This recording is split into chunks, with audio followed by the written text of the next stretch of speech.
প্রিয় শিক্ষার্থীবৃন্দ, আসসালামু আলাইকুম। আজকে আমাদের নির্ধারিত ক্লাস নবম দশম শ্রেণীর বাংলা ব্যাকরণ পদ প্রকরণ। তোমরা জানো যে আমরা গত ক্লাসে এই পদ প্রকরণ নিয়ে আলোচনা করেছি। তো এই পদ প্রকরণের আজকে আমাদের দ্বিতীয় ক্লাস। আমরা গত ক্লাসে বিশেষ্য এবং বিশেষণ এই দুটো পদ নিয়ে আলোচনা করেছি। আজকে আমরা আলোচনা করব সর্বনাম পদ নিয়ে। সর্বনাম,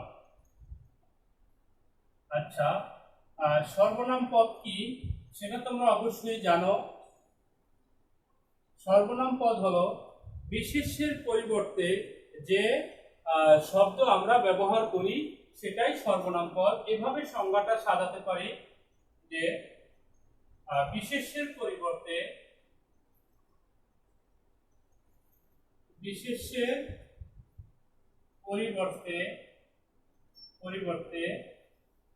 যে শব্দ ব্যবহৃত হয় তাই সর্বনাম পদ।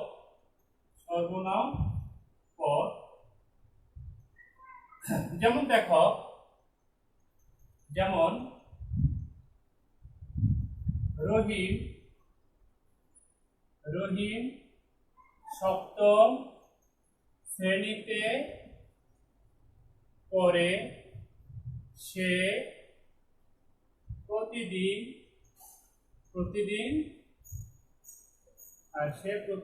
স্কুলে যায়। আচ্ছা দেখো, এখানে রহিম এটা হলো বিশেষ্য পদ। রহিমটা কি বিশেষ্য পদ। আর রহিম সপ্তম শ্রেণীতে পড়ে, সে প্রতিদিন স্কুলে যায়। আচ্ছা, সেটা হলো এই রহিম বিশেষ্য পদের পরিবর্তে আমরা সে ব্যবহার করেছি। রহিম একটি বিশেষ্য পদ। সেই বিশেষ্য পদ বারবার ব্যবহার করলে আমাদের শুনতে শ্রুতিমধুর হয় না, যার কারণে শুনতে শ্রুতিমধুর হওয়ার কারণে আদর্শ বাক্যের সঠিক গুণাগুণগুলো বিচার করে আমরা রহিম দুইবার ব্যবহার না করে একবার রহিম আর একবার রহিমের পরিবর্তে সে ব্যবহার করেছে। তো এখন দেখো, এই রহিম ছিল বিশেষ্য পদ, আর এই বিশেষ্য পদ এর পরিবর্তে আমরা যে শব্দটি ব্যবহার করেছি সে, এটি হলো সর্বনাম। এক কথায় বিশেষ্যের পরিবর্তে যে শব্দ ব্যবহৃত হয় তাই সর্বনাম পদ। তাহলে এটা বিশেষ্য পদ, আর এই বিশেষ্য পদের পরিবর্তে আমরা সে ব্যবহার করেছি, সেটাই হলো সর্বনাম পদ। তো বিশেষ্যের পরিবর্তে যে শব্দ ব্যবহৃত হয় সেই শব্দটি হলো আসলে সর্বনাম পদ। এবার সর্বনাম পদ, বাংলা ভাষায় সর্বনাম পদ বিভিন্ন রকমের হতে পারে। যেমন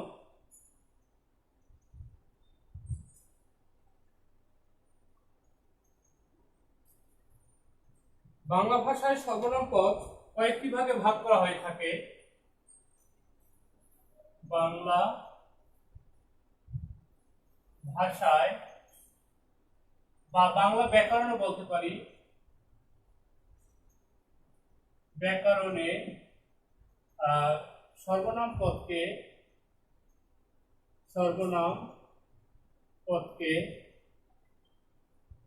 কয়েকটি ভাগে ভাগ করা হয়ে থাকে। অর্থাৎ বাংলা ভাষায় বা বাংলা ব্যাকরণে সর্বনাম পদকে কয়েকটি ভাগে ভাগ করা হয়ে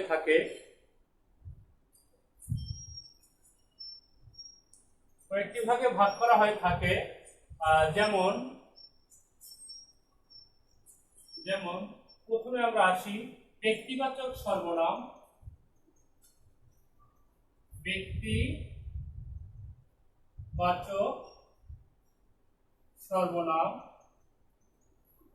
ব্যক্তিবাচক সর্বনাম কি এটা তোমরা জানো, যে ব্যক্তিবাচক সর্বনাম হলো আমি, আমরা, তুমি, তোমরা ইত্যাদি। যেমন আমি, আমরা, তুমি, তোমরা ইত্যাদি।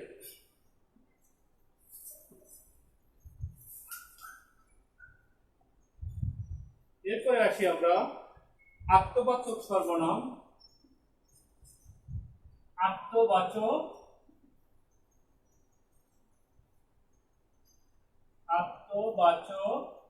সর্বনাম। আত্মবাচক, আত্ম মানে নিজ, তো আত্মবাচক সর্বনাম মানে নিজের সম্পর্কিত যে সর্বনামগুলো আমরা ব্যবহার করি, যেমন স্বয়ং, তারপরে খোদ, তারপরে নিজ ইত্যাদি। এই আত্ম, স্বয়ং, খোদ, নিজ ইত্যাদি এগুলোকে আমরা বলি আত্মবাচক সর্বনাম। নিজ বা নিজে, এটা হলো আত্মবাচক সর্বনাম। তো দেখো আমরা একটু খেয়াল করলে প্রত্যেকটা পার্থক্য কিন্তু আমরা ধরতে পারি। ব্যক্তিবাচক যেমন আমি, আমরা, তুমি, তোমরা, তোমাদের, এগুলো কোনো ব্যক্তি বোঝায়, এই জন্য এগুলোকে বলা হয় ব্যক্তিবাচক সর্বনাম। আর আত্মবাচক সর্বনামটা আত্ম মানে নিজ, অর্থাৎ নিজ সম্পর্কে যদি বোঝায় সেটাকে বলা হয় আত্মবাচক। যেমন স্বয়ং, আমার নিজেকেই বোঝায়। খোদ বলতেও আমার নিজেকে বোঝায়, আর নিজে বলতেও নিজেকে বোঝায়, অর্থাৎ নিজের সম্পর্কিত যে সর্বনামগুলো সেগুলোকে বলা হয় আত্মবাচক সর্বনাম। এরপর দেখো সামীপ্যবাচক সর্বনাম। সামীপ্যবাচক সর্বনাম, সামীপ্যবাচক সর্বনাম যেমন এই ইত্যাদি। সামীপ্যবাচক সর্বনাম যেমন এই সেই, এইগুলোকে বলা হয় সামীপ্যবাচক সর্বনাম। এরপরে দেখো দূরত্ববাচক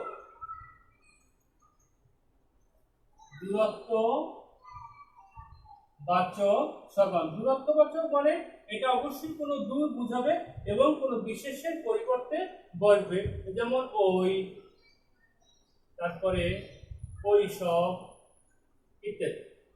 ওই বলতে এটা কোনো বিশেষের পরিবর্তে এবং একটু ডিস্টেন্স মনে হয়। আবার ওই সব, এটা বলতে একটু ডিস্টেন্স মনে হয়, দূরত্ব মনে হয়, এবং এটা কোনো বিশেষের পরিবর্তে এটা সর্বনাম পদ, এই জন্য এগুলোকে বলা হয় দূরত্ববাচক সর্বনাম।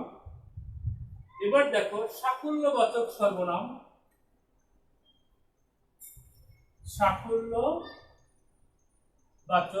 সাকুল্যবাচক সর্বনাম আমরা এক কথায় বলতে পারি যেটি সর্বনাম কিন্তু সাকুল্য মানে সকল, অর্থাৎ সকলকে বা সমুদায়কে বোঝায়, সম্পূর্ণটাকে বোঝায়, এবং সেটি কোনো সর্বনাম, আর অবশ্যই কোনো বিশেষের পরিবর্তে তখনই সেটাকে বলা হয় সাকুল্যবাচক সর্বনাম।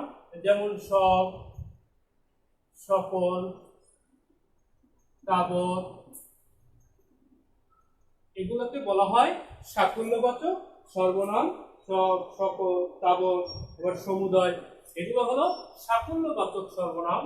সাকুল্যবাচক সর্বনাম বোঝাটা সহজ, কারণ যদি কোনো সর্বনাম দিয়ে সবগুলো বা সম্পূর্ণ বা পরিপূর্ণ ইত্যাদি শব্দ বোঝায় তাহলে আমরা সেটাকে বলি সাকুল্যবাচক সর্বনাম। এবার প্রশ্নবাচক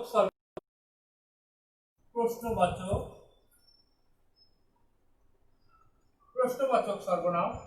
প্রশ্ন, যেটা দিয়ে কোনো প্রশ্ন করা হয় সেটাই প্রশ্নসূচক সর্বনাম, যেমন কে, তারপরে কি,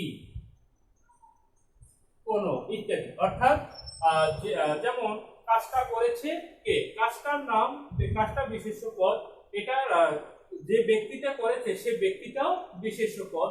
তো কোন ব্যক্তি করেছে আমরা সেটা জানি না, এই জন্য বললাম কে। তো এই যে কেটা ব্যবহার করেছি, এই কেটা ব্যবহৃত হয়েছে কোনো ব্যক্তির পরিবর্তে, এই জন্য আমরা আগেই সংজ্ঞায় বলে নিয়েছিলাম যে বিশেষের পরিবর্তে যা বসে সেটাই সর্বনাম পদ। তো এই কে, এটা কোনো বিশেষ্য বা কোনো ব্যক্তির পরিবর্তে বসেছে। আবার কি, এটাও কোনো বিশেষ্য বস্তুবাচক পদের পরিবর্তে বসেছে। তো যেহেতু বিশেষ্যের পরিবর্তে, এই জন্য এগুলো সর্বনাম। আর এই কে, কি, এগুলো দিয়ে প্রশ্ন বোঝায়, যেহেতু প্রশ্ন বোঝায় এই জন্য এগুলোকে বলা হবে প্রশ্নবাচক সর্বনাম। এরপরে আমরা আসি অনির্দিষ্টতা জ্ঞাপক সর্বনাম। 7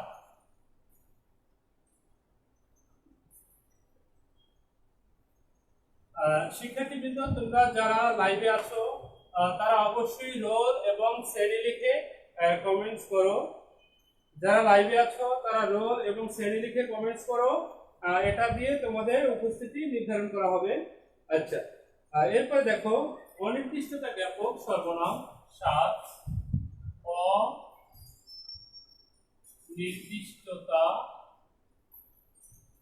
জ্ঞাপক সর্বনাম সর্বনাম। আচ্ছা, অনির্দিষ্টতা জ্ঞাপক সর্বনাম অনির্দিষ্ট মানে কি? অনির্দিষ্ট মানে হলো যেটা সুনির্দিষ্ট নয়, অর্থাৎ আমরা নির্দিষ্ট করে বলতে পারছি না, যেমন কোনো, কেহ, কেউ, কোনো, কেহ, কেউ, অর্থাৎ কোনো ব্যক্তি করে থাকবে অথবা কেহ করে থাকবে অথবা কেউ করে থাকবে। এই কোনো, কেহ, কেউ এগুলো অবশ্যই কোনো ব্যক্তি বা বস্তুবাচক বিশেষ্যের পরিবর্তে বসেছে, এজন্য এগুলো সর্বনাম এবং এগুলো নির্দিষ্ট করে বলা যাচ্ছে না বিধায় এগুলোকে বলা হয় অনির্দিষ্টতা জ্ঞাপক সর্বনাম। তো অনির্দিষ্টতা জ্ঞাপক সর্বনাম বোঝা কিন্তু সহজ। তোমরা যদি একটু খেয়াল করো, আমি আবার রিপিট করি যে কোনো, কেহ, কেউ এগুলো অবশ্যই কোনো ব্যক্তি বা বস্তুবাচক বিশেষের পরিবর্তে বসেছে, এজন্য সর্বনাম। আর এই কোনো, কেহ, কেউ এগুলো দিয়ে নির্দিষ্ট করে কাউকে বলা যাচ্ছে না, নির্দিষ্ট করে কাউকে নির্ণয় করা যাচ্ছে না, এই জন্য এগুলোকে বলা হয় অনির্দিষ্টতা জ্ঞাপক সর্বনাম। এরপরে দেখো ব্যতিহারিক সর্বনাম। ব্যতিহারিক সর্বনাম, ব্যতিহারিক সর্বনাম যেমন আপনা, আপনি, আপনা, আপনি, পরস্পর ইত্যাদি। ব্যতিহার আমরা জানি যে যখন দুটো বিশেষ্য পদী বা দুটো পদী একই ক্রিয়া সংগঠিত করে তখন সেটাকে বলা হয় ব্যতিহারিক। তো সেই হিসেবে আপনা, আপনি, পরস্পর, পরস্পর মানে হলো একের সাথে অন্যের, এই জন্য এগুলো ব্যতিহারিক সর্বনাম। এরপরে সংযোগ জ্ঞাপক সর্বনাম। সংযোগ জ্ঞাপক সর্বনাম যেমন যে, যিনি, এই যে, যিনি ইত্যাদি এই সর্বনামগুলো সাধারণত বাক্যে সংযোগ সাধন করে, অর্থাৎ বাক্যের দুটো শব্দ বা দুটো বাক্যাংশ বা দুটো বাক্যকে সংযোগ করে এবং এগুলো যেহেতু সর্বনাম কোনো বিশেষের পরিবর্তে বসেছে, এই জন্য এগুলোকে বলা হয় সংযোগ জ্ঞাপক সর্বনাম। এরপরে দেখো অনাদিবাচক সর্বনাম। অনাদিবাচক সর্বনাম, অনাদিবাচক সর্বনাম, অনাদিবাচক সর্বনাম বলতে অন্য, অন্য, অপর ইত্যাদি, অর্থাৎ অন্য, অপর, পর, এই যে অপর সম্পর্কিত বা অন্য সম্পর্কিত যে সর্বনামগুলো সেটাকে বলা হয় অনাদিবাচক সর্বনাম। তো শিক্ষার্থীবৃন্দ, আমরা এই সর্বনাম পদে এই 10 রকমের সর্বনাম আমরা পেয়ে থাকি। আশা করি তোমরা 10 রকমের সর্বনাম বুঝতে পেরেছো ইনশাআল্লাহ। তো এরপরে আমরা দেখব সর্বনামের পুরুষ।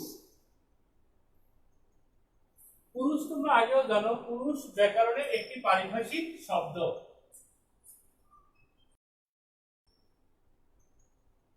সর্বনামের পুরুষের বিভিন্ন রূপ। সর্বনামের পুরুষ, সর্বনামের পুরুষ। আচ্ছা, পুরুষ তোমরা জানো যে পুরুষ একটি পারিভাষিক শব্দ এবং এই পুরুষ হলো 3 প্রকার। আর এটা তোমরা আগেও পড়েছো, আমি ক্লাসেও আলোচনা করেছি যে কোন কোন পদে পুরুষ আছে এবং কোন কোন পদে পুরুষ নাই। বিশেষ্য, সর্বনাম ও ক্রিয়া এই 3টি পদে পুরুষ আছে। বিশেষ্য, বিশেষ্য, সর্বনাম ও ক্রিয়া এই 3টি পদে পুরুষ আছে। বিশেষ্য, সর্বনাম পদে পুরুষ আছে। তাহলে কোন পদগুলোর পুরুষ নাই? এটা খুব সহজ, এই 3টা পদ ছাড়া আর বাকি আছে কোন পদগুলো আমরা জানি, বিশেষ্য, বিশেষণ, সর্বনাম, অব্যয়, ক্রিয়া। তো সেখানে বিশেষ্য, সর্বনাম, ক্রিয়া বাদে থাকে হলো বিশেষণ আর অব্যয়। বিশেষণ ও অব্যয় এই দুটি পদে পুরুষ নেই। মনে রাখবে যে বিশেষ্য, সর্বনাম ও ক্রিয়া এই তিনটি পদে পুরুষ আছে, আর বিশেষণ ও অব্যয় এই দুইটি পদের পুরুষ নাই। এবং পুরুষ একটি ব্যাকরণের পারিভাষিক শব্দ। পুরুষ ব্যাকরণের একটি পারিভাষিক শব্দ। আর কোন কোন পদে পুরুষ আছে? বিশেষ্য, সর্বনাম ও ক্রিয়া এই তিনটি পদে পুরুষ আছে, বিশেষণ ও অব্যয় এই দুইটি পদে পুরুষ নেই। এরপরে আমরা আসবো পুরুষের শ্রেণী বিভাগ। এটা তোমরা জানো যে পুরুষ সাধারণত তিন প্রকার। পুরুষ তিন প্রকার, যথা ক্রমে এক, উত্তম পুরুষ, দুই, মধ্যম পুরুষ, তিন, নাম পুরুষ। উত্তম পুরুষ বলতে ফার্স্ট পারসন যেটাকে আমরা বলি, তোমরা অবশ্যই পারসন পড়েছো ইংরেজিতে, সেই পারসনেরই বাংলা হলো পুরুষ। পারসন যেমন তিনটি, first person, second person, third person. তো ফার্স্ট পারসন মানে হলো উত্তম পুরুষ, সেকেন্ড পারসন মানে হলো মধ্যম পুরুষ, থার্ড পারসন মানে হলো নাম পুরুষ। তো ফার্স্ট পারসনে আমরা কি বলি? উত্তম পুরুষ, যেমন আমি, আমরা, আমরা, আমাদের, আমাদিগকে। অর্থাৎ আমাদের, আমি সম্পর্কিত যতগুলো পুরুষ আছে সবগুলোই হলো উত্তম পুরুষ। মধ্যম পুরুষ হলো তুমি, তোমরা, তোমাদের ইত্যাদি। অর্থাৎ তুমি, তোমরা, তোমাদের, তোমাদিগকে, এই তুমি সম্পর্কিত যেগুলো আছে সেগুলো হলো মধ্যম পুরুষ। আর নাম পুরুষ হলো সে, তারা, তিনি, এগুলো হলো নাম পুরুষ। এক কথায় অনুপস্থিত ব্যক্তিকেই কিন্তু আমরা নাম পুরুষ ধরি। অনুপস্থিত ব্যক্তি হলো নাম পুরুষ। আর একটা কথা মনে রাখবে যে সমস্ত বিশেষ্য শব্দই নাম পুরুষ হয়। সমস্ত বিশেষ্য শব্দই নাম পুরুষ, এটা মনে রাখবা। সমস্ত বিশেষ্য শব্দই নাম পুরুষ। সমস্ত বিশেষ্য শব্দই নাম পুরুষ। তো আমরা আবার একটু রিপিট করি। পুরুষ ব্যাকরণের একটি পারিভাষিক শব্দ। পুরুষ তিন প্রকার, যথাক্রমে উত্তম পুরুষ, যেমন আমি, আমরা, আমাদের, আমাদিগকে ইত্যাদি। মধ্যম পুরুষ তুমি, তোমরা, তোমাদের, তোমাদিগকে ইত্যাদি। নাম পুরুষ সে, তারা, তিনি ইত্যাদি। আর সমস্ত বিশেষ্য শব্দই নাম পুরুষ হয়। এবারে আমরা নাম পুরুষের যে বিভিন্ন রূপ, পুরুষ ভেদে ব্যক্তিবাচক সর্বনামের বিভিন্ন রূপ, সেটা আমরা একটু দেখবো। আর এখান থেকেও এমসিকিউ প্রশ্ন আসে বোর্ডে, এগুলো তোমাদের অবশ্যই শিখতে হবে যে পুরুষ ভেদে সর্বনামের বিভিন্ন রূপ।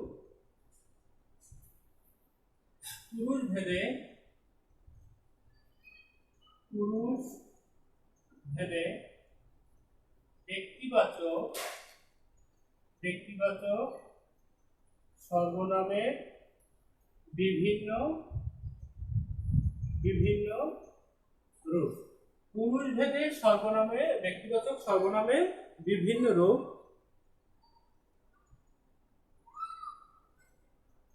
পুরুষ ভেদে ব্যক্তিবাচক সর্বনামের বিভিন্ন রূপ, এটা আমরা জানি, আমরা ক্লাসেও পড়িয়েছি যে এই সর্বনামগুলোর বিভিন্ন রূপ হয়। যেমন উত্তম পুরুষ, আচ্ছা আমি একটা ছক তৈরি করি তাহলে তোমরা সহজেই বুঝতে পারবে।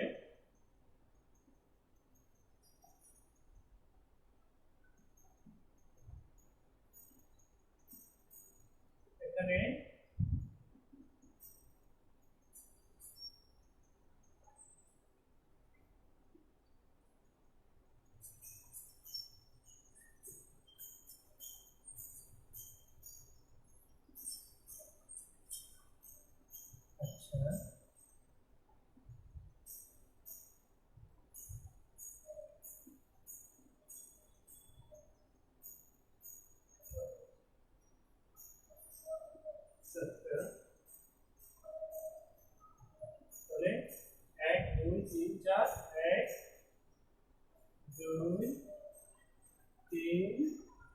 আর এখানে আমরা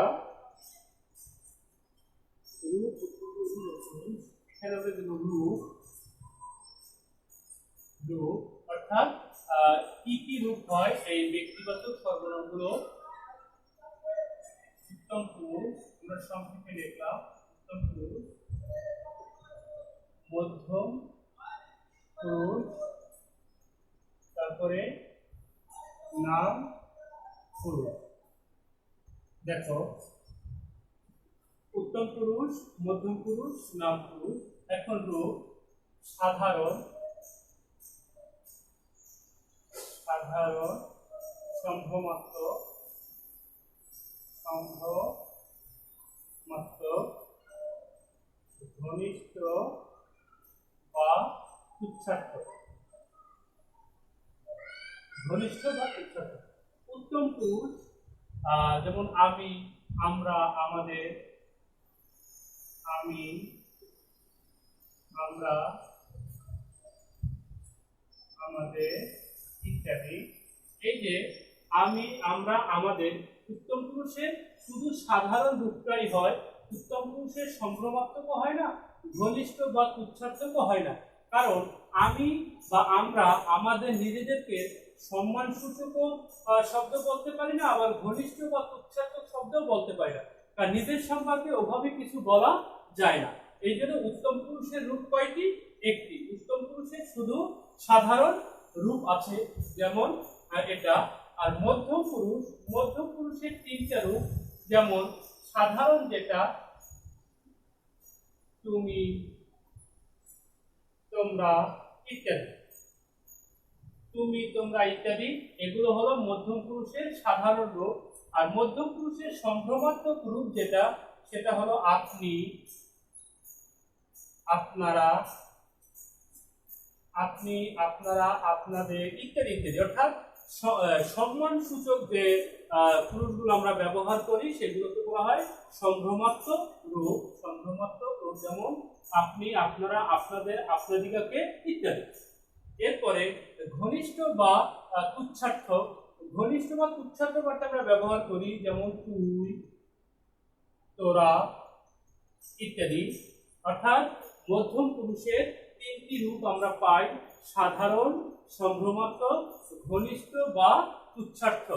যেমন আমরা বেশি ঘনিষ্ঠ হলে তাকেও যেমন তুই, তোরা ব্যবহার করি, আবার তুচ্ছ করে, অবহেলা করেও আমরা কাউকে তুই বা তোরা ব্যবহার করি।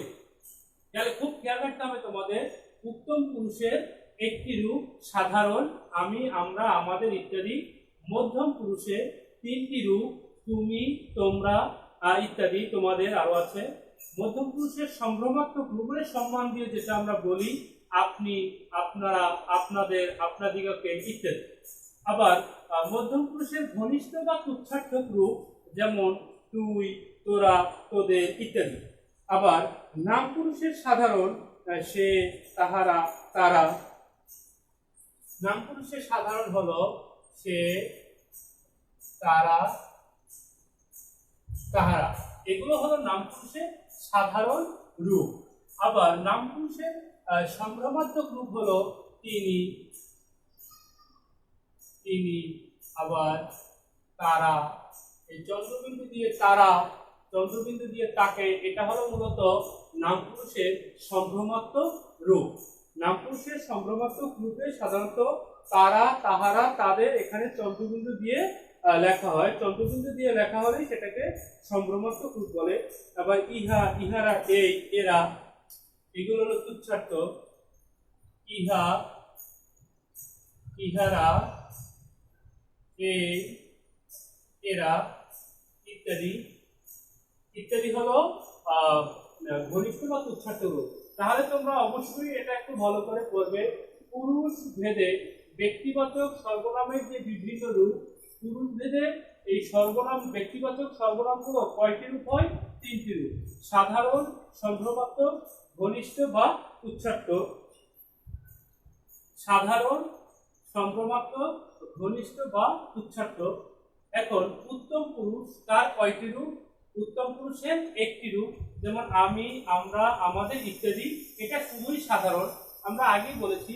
উত্তম পুরুষ মানে নিজেদের সম্পর্কিত, নিজ সম্পর্কিত সম্মানও দেওয়া যায় না, আবার ঘনিষ্ঠ বা তুচ্ছও করা যায় না। এই জন্য উত্তম পুরুষ শুধুমাত্র একটি রূপ আছে, সাধারণ। মধ্যম পুরুষ সেটার তিনটি রূপ আছে, যেমন সাধারণ হলো তুমি, তোমরা, তোমাদের, তোমাদিগকে ইত্যাদি। আবার সম্ভ্রমাত্মক রূপ হলো আপনি, আপনারা, আপনাদের, আপনাদিগকে ইত্যাদি। এবার ঘনিষ্ঠ বা তুচ্ছার্থক মানে আমরা বেশি ঘনিষ্ঠ হলে তাকে তুই বলি, তোরা বলি, আবার তুচ্ছ করে অবহেলা করো তুই বা তোরা বলি। তেমনি ঘনিষ্ঠ বা তুচ্ছার্থক অর্থে মধ্যম পুরুষ হলো তুই, তোরা। তো মধ্যম পুরুষের তিনটে রূপ, আবার নাম পুরুষেরও তিনটে রূপ। নাম পুরুষের সাধারণ রূপ হলো সে, তারা, তাহারা ইত্যাদি। নাম পুরুষের সম্ভ্রমাত্মক রূপ হলো তিনি, তারা ইত্যাদি। অর্থাৎ এই তারা, তাকে, তাহাকে এগুলো চন্দ্রবিন্দু দিয়ে লিখলেই সাধারণত সম্ভ্রমাত্মক হয়। এরপরে নাম পুরুষের ঘনিষ্ঠ বা তুচ্ছার্থক, যেমন ইহা, ইহারা, এই, এরা ইত্যাদি। এই সর্বনামগুলো পুরুষগুলো সাধারণত ঘনিষ্ঠ বা তুচ্ছার্থক হিসেবে আমরা ব্যবহার করি। তো শিক্ষার্থীবৃন্দ, এই হলো আমাদের পুরুষভেদে ব্যক্তিবাচক সর্বনামের বিভিন্ন রূপ। এটা আমি ক্লাসেও দেখিয়েছি, তো তোমরা আবার এটাকে ভালো করে পড়বে। তো আমাদের সর্বনাম সম্পর্কিত আলোচনা এখানে শেষ হয়ে গেল। এরপরে আমরা ধরব বাকি থাকে অব্যয় এবং ক্রিয়াপদ। অব্যয় এবং ক্রিয়াপদ আমরা পরবর্তী ক্লাসে অব্যয় এবং ক্রিয়াপদ নিয়ে আলোচনা করব। সে পর্যন্ত তোমরা সবাই সুস্থ থাকো, ভালো থাকো। দেখা হবে তোমাদের সাথে পরবর্তী ক্লাসে। আল্লাহ হাফেজ।